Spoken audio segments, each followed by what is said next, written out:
لیکن مزے کی بات آپ کو بتاؤں کہ ڈارون تو 19ویں صدی میں آیا ہے۔ ڈارون کے نظریے سے انتہائی قریب جو ان کا نظریہ ہے کہ انسان مختلف مراحل سے ہو کے وہاں تک پہنچا جہاں آج پہنچا ہے، 9ویں صدی عیسوی کے اندر مسلمان فلسفر جاہز نے یہ پہلے کا پیش کر دیا ہوا تھا۔ یعنی کہ مسلمانوں کے اندر بھی قدیم زمانے سے دونوں نظریات موجود ہیں، یعنی کہ ڈارون سے پہلے بھی کہ ایک آدم اور حوا کے ذریعے سے نسل انسانی چلی، یا آدم کو ڈائریکٹلی اللہ تعالیٰ نے تخلیق کیا، اس کی شکل یا پتلا بنایا اور اس کے اندر روح پھونکی۔ اس کے ساتھ ساتھ مسلمانوں کا ہی یہ ریسرچ تھی کہ جس کے مطابق جاہز نے یہ پیش کیا کہ جناب انسان مختلف اشکال سے ہوتا ہوا اس شکل میں پہنچا ہے۔ ہمیں یہی والی چیز 12ویں اور 13ویں صدی کے اندر مولانا رومی کے اشعار کے اندر بھی ملتی ہے کہ ان کا ایک مشہور شعر ہے جس کے اندر وہ فرماتے ہیں کہ میں پہلے جمادات میں تھا، یعنی کہ انسان، پھر میں نباتات میں سے ہوا، پھر میں حیوان بنا اور پھر میں انسان بن گیا۔ دیٹ مینس کہ جاہز اور رومی دونوں کے اندر آپ کو ارتقاء کا نظریہ ڈارون کے نظریے سے بہت پہلے کا ملتا ہے۔ تیسری شخصیت جس کا میں ذکر کرنا لازمی سمجھتا ہوں اسلام کے حوالے سے،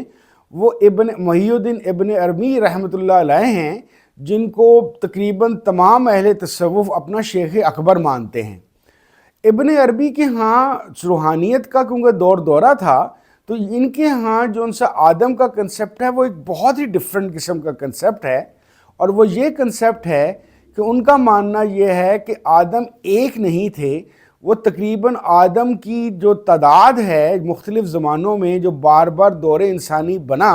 وہ 1,00,000 آدم کی بات کرتے ہیں۔ ان کا یہ مضمون جس کے مطابق وہ آدم کو 1,00,000 دفعہ یا 1,00,000 دفعہ انسانی دور کا آغاز اور پھر اختتام پہ کسی نئے دور کی آغاز بات کرتے ہیں، ان کی کتاب فصوص الحکم اور فتوحات المکیہ دونوں کے اندر موجود پائی جاتی ہیں۔ تو آپ کو بتانے کا مقصد یہ تھا کہ بیسیکلی ہمیں یہ بات ذہن میں رکھنی چاہیے کہ جب بھی ہم ارتقاء اور تخلیق کے آدم کی یا انسانیت کا سٹارٹ کا آغاز کی بات کریں، بے شک ہم کسی بھی نظریے کو مانیں، لیکن ہم اس کی تاریخ کو ڈارون سے سٹارٹ نہ کریں بلکہ ہزاروں سال پہلے سے شروع کریں۔ اب آپ کی دلچسپی کے لیے ایک اور بات بتاؤں کہ ہندوؤں سے بھی پہلے ایک کلچر یا ایک دور سومیرینز کا گزرا ہے۔ سومیرین وہ لوگ تھے کہ جن کے ہاں ان آدم اور حوا کا کنسیپٹ پایا جاتا تھا، یعنی کہ وہ زمانہ جس وقت ابھی اسٹیبلش جو سے ریلیجنز تھے یا مذاہب تھے وہ موجود ہی نہیں تھے۔ تو سومیرینز کے ہاں آدم اور حوا کا نہ صرف کہ کنسیپٹ تھا، بلکہ سومیرینز کے ہاں جو ان سا حوا کا نام تھا وہ نتنی کر کے نام تھا، جس کا مطلب ہوتا ہے پسلی، کیونکہ ان کا یہ ماننا تھا کہ حوا کی پیدائش جس کو ہم حوا کہہ رہے ہیں وہ نتنی کہتے تھے، وہ مرد کی پسلی سے ہوا ہے۔ دیٹ از وائی، کیونکہ وہ پسلی سے بنی تھی تو انہوں نے اپنی زبان میں اس کا نام ہی پسلی رکھ دیا تھا۔ اسی طریقے سے سومیرینز کے علاوہ بھی آپ کو انسانی تخلیق کے متعلق تقریباً وہ تمام زمانے جب سے انسان کو ہم جانتے ہیں اس کے متعلق معلومات ملتی ہیں۔ دوسرا، مذہبی لوگوں کے لیے ایک ٹریجڈی جس طریقے سے وہ ارتقاء کی اپنی تاریخ نہیں جانتے اور ڈارون سے شروع کرتے ہیں، ایک اور ٹریجڈی جو مذہبی لوگوں کے ساتھ یہ ہے کہ 15ویں 16ویں صدی میں کرسچنز کے ایک آرچ بشپ کے کیلکولیشن کی وجہ سے پورا مذہبی طبقہ ایک قسم کا غلط فہمی کا شکار ہو گیا۔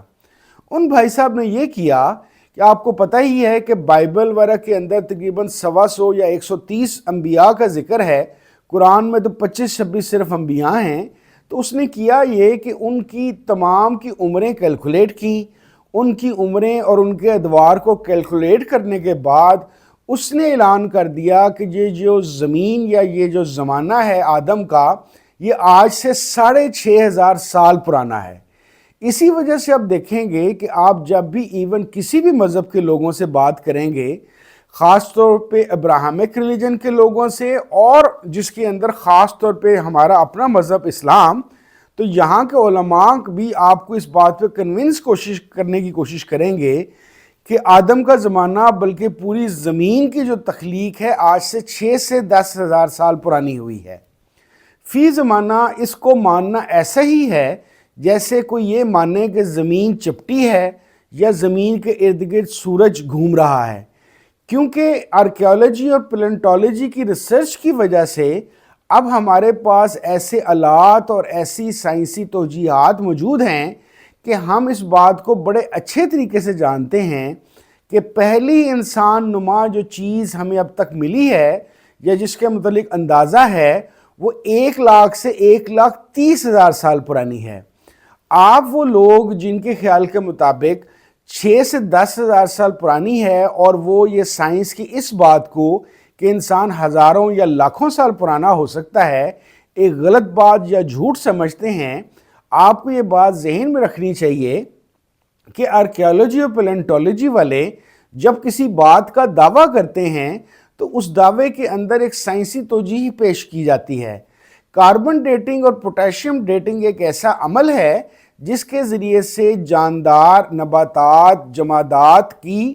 ایج کا پتہ کیا جاتا ہے۔ یعنی کہ جب یہ کہتے ہیں کہ فلاں جو سا ڈھانچہ ہمیں انسان کا ملا ہے یہ 50,000 سال پرانا ہے، یا فلاں جو آرٹی کرافٹ یا کوئی عمل آرٹ ہمیں ملا ہے یہ 1,00,000 سال پرانا ہے، یا فلانا درخت 30,000 سال پرانا ہے، تو یہ صرف اور صرف کوئی زبانی جمع خرچ نہیں ہے، بلکہ سائنسی طریقے سے کاربن ڈیٹنگ اور پوٹیشیم ڈیٹنگ کی مدد سے اس کی ایگزیکٹ ایج پتہ کی جاتی ہے۔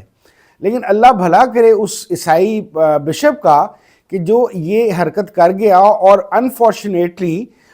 ہمارے یہاں پہ اسلام کے اندر بھی وہی کیری ہو گیا۔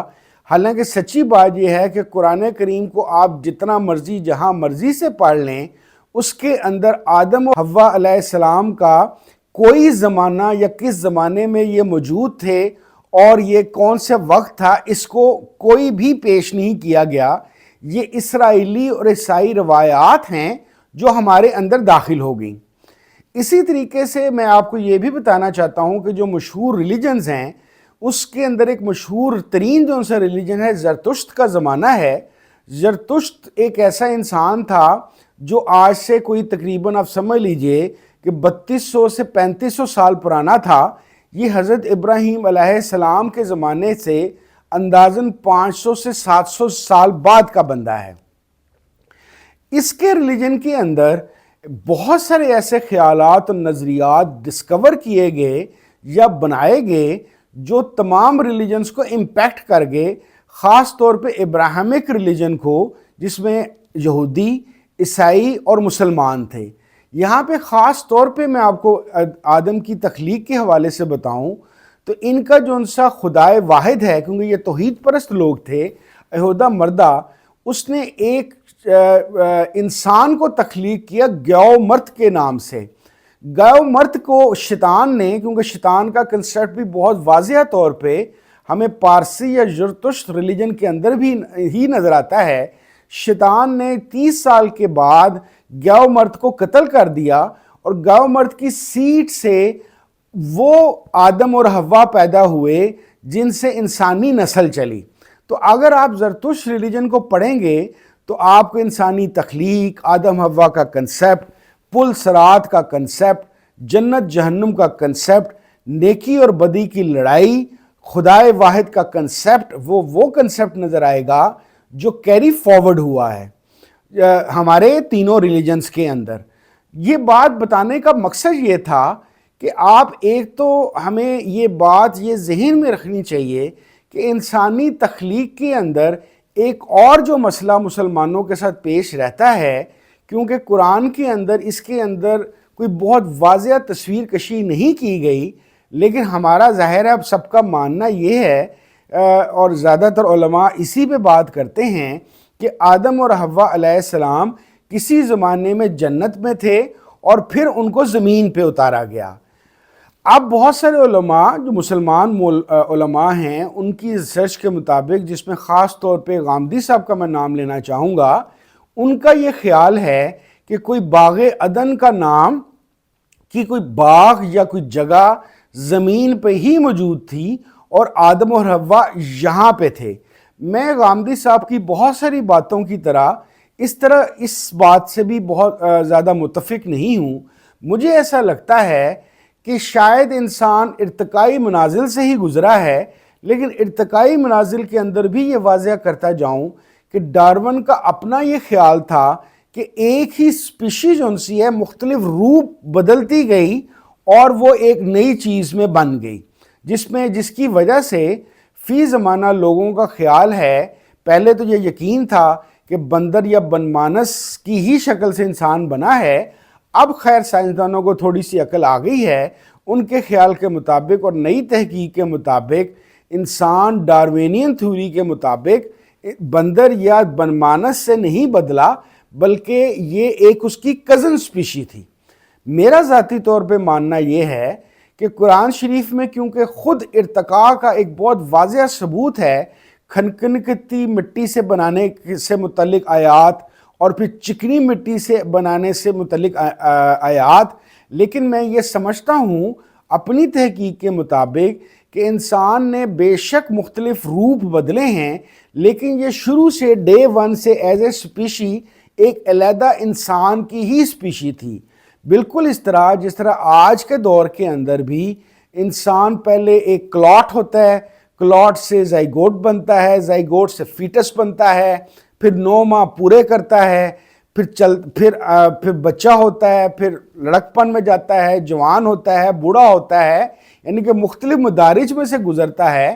اسی طریقے سے وہ مدارج یا وہ جو سیکونس یا سلسلہ ہے جو ماں کے پیٹ میں اب آ کے ڈیولپ ہونا شروع ہو گیا ہے، کسی زمانے میں یہ مختلف جگہوں پہ تھا، یہ ایک اوپن انوائرمنٹ کے اندر موجود تھا، لیکن اسپیشی انسان کی ہی تھی جس نے مختلف ادوار کے اندر آہستہ آہستہ ڈیولپ ہونا شروع کیا۔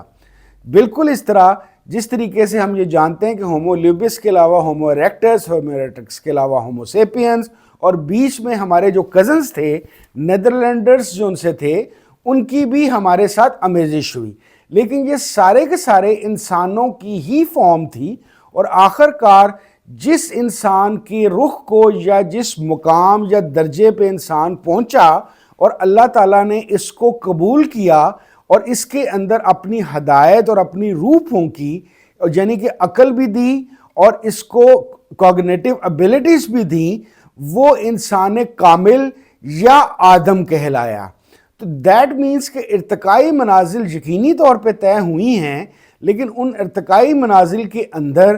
خدا کی گائیڈ لائن یا خدا کی ایک ٹریگرنگ جو سی موجود تھی، جس کے اندر سے ہم چکنی مٹی سے ہوتے ہوئے مختلف طرح کے انسانوں میں گئے اور مختلف انسانوں سے آخر کار ہمارے جد امجد آدم علیہ السلام بنے، اور